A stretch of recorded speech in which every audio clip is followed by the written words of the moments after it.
গত 4 অক্টোবর মানিকগঞ্জের ঘিওর উপজেলায় এক সঙ্গীত অনুষ্ঠানে বাউল শিল্পী আবুল সরকার ইসলাম ও আল্লাহকে নিয়ে কটূক্তি করেন। এ ঘটনার পর সামাজিক যোগাযোগ মাধ্যম সহ সর্বত্র সমালোচনার ঝড় ওঠে।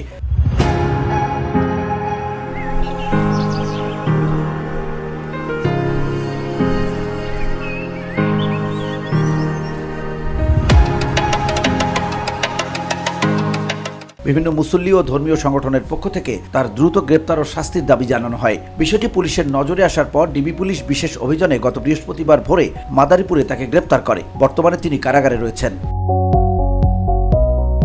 বাউল শিল্পী আবুল সরকারের বিচার দাবিতে যখন সারা দেশের মানুষ ফুঁসে উঠেছে, ঠিক তখনই পুরুষ বাউল শিল্পীদের নিয়ে বিস্ফোরক মন্তব্য করলেন আরেক বাউল শিল্পী হাসিনা সরকার।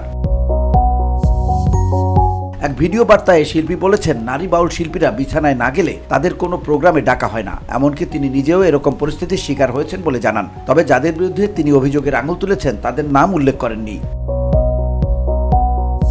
হাসিনা সরকার বলেন, বাউলদেরকে বলতাম আমার তো প্রোগ্রাম নাই, আমার দিকে একটু খেয়াল রাখেন। তখন তারা বলেন, যদি খেয়াল রাখতে হয় তাহলে কথা শুনতে হবে, যখন ডাকি তখন আসতে হবে। আমি বলি আসলে কি হবে? তখন তারা বলেন, এইটা কি ভেঙে বলতে হবে? আমি তখন বলেছি মাপও চাই, দোয়াও চাই। ওই ধরনের প্রোগ্রাম আমার দরকার নাই। আমার ইজ্জত বিক্রি করে আমার প্রোগ্রাম নিতে হবে না। এটাকে বাউল গান বলে না।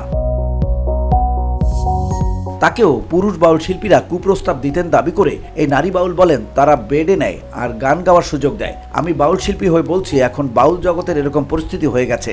আমাকে যদি কেউ না ডাকে, বায়না না দেয়, আমার কেউ খোঁজ খবর না নেয়, তাও আমার কিছু যায় আসে না।